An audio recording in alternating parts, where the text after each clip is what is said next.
These things are always true. Things are always working out for you, no matter how flawed your view of it is.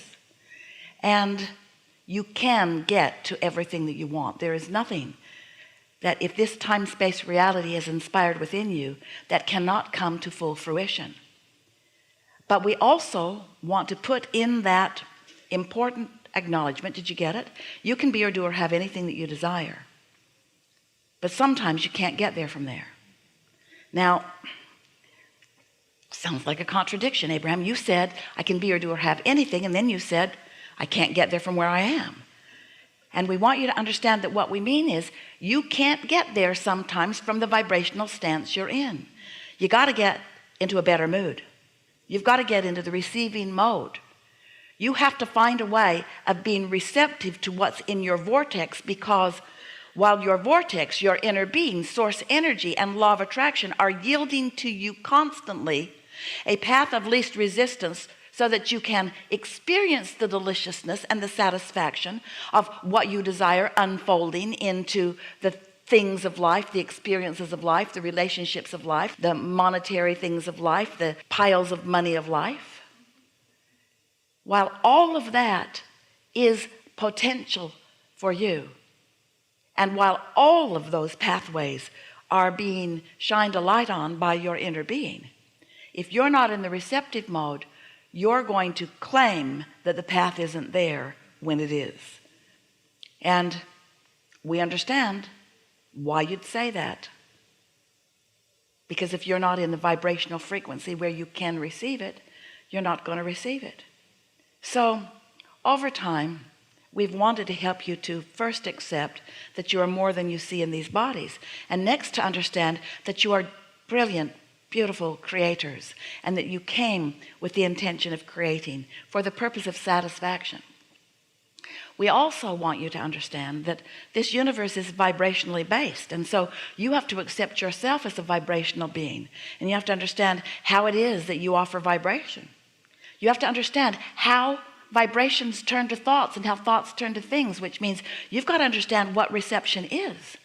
So when we say to you that you've done step one and you've filled your vortex full of enough things to keep you busy for 20 or 30 lifetimes, we're not kidding you even a little bit.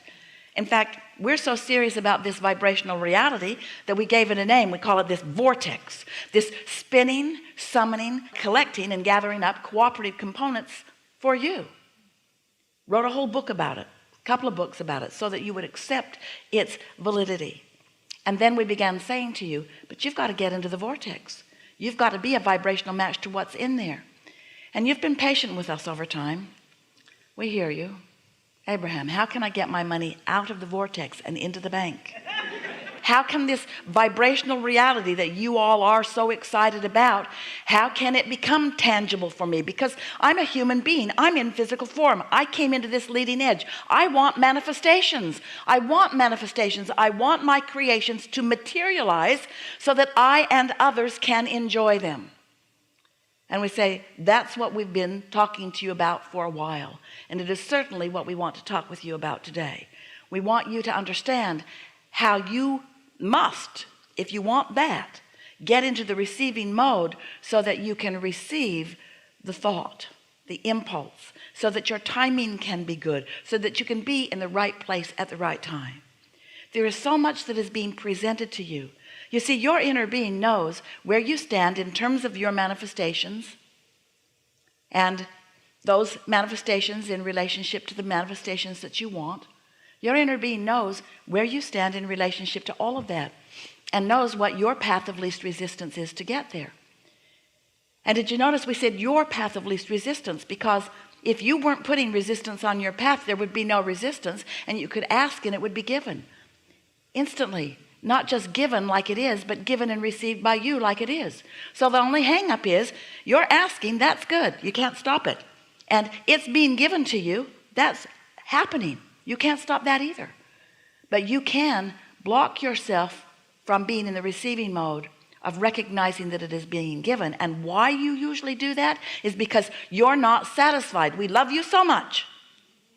You're not satisfied with the early form in which it is given. You want the money in the bank. You don't just want a vibrational clue.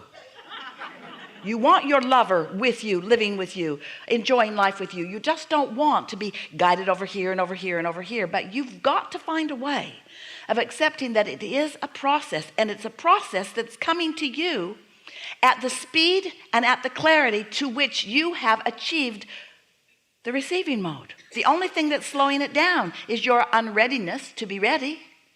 And why are you unready to accept the vibrational reality? Because you're so, we love you so much, enamored with what you're seeing and hearing and smelling and tasting and touching.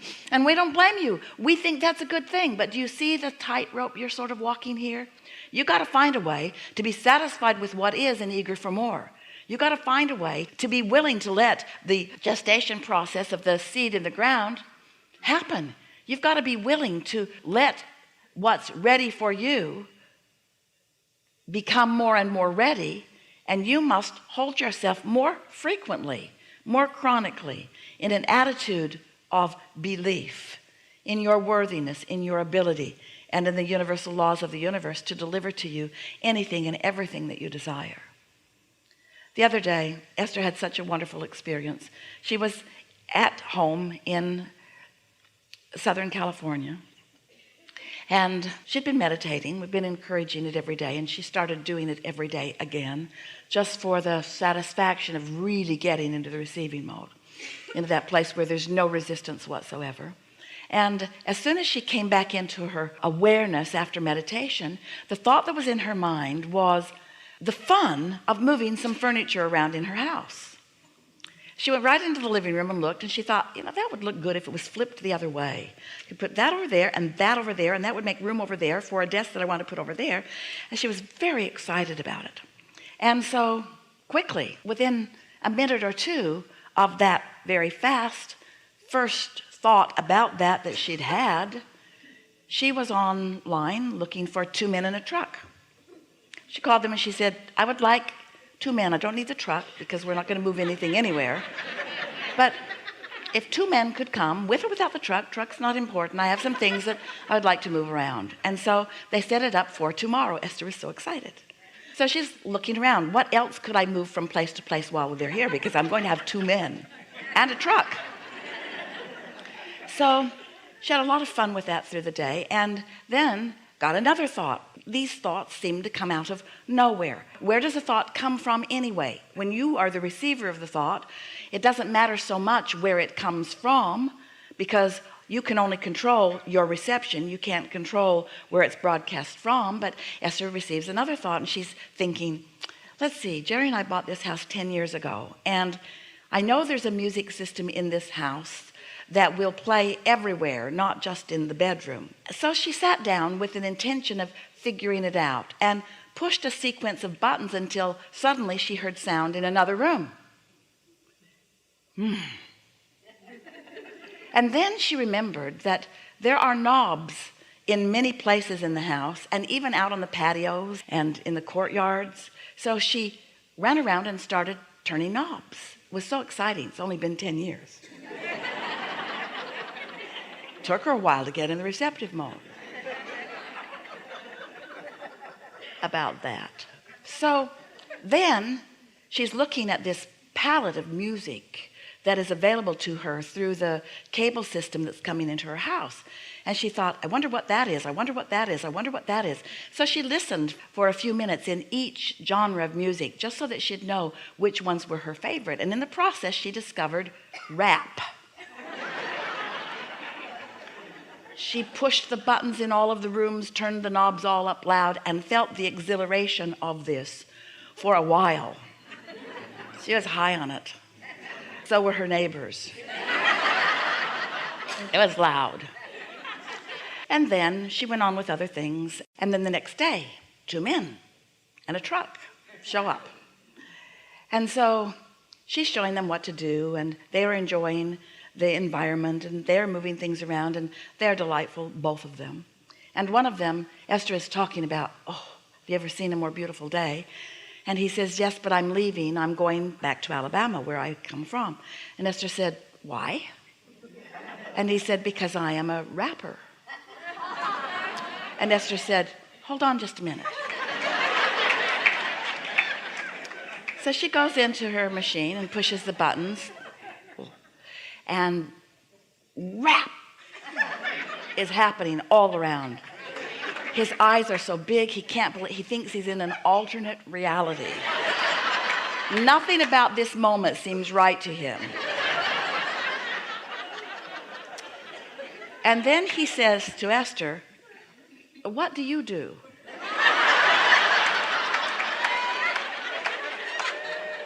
And Esther said, I'm a teacher. And he said, well, what do you teach? And Esther said, I teach rap. And then she said, no, that's it. But now they are in love with each other.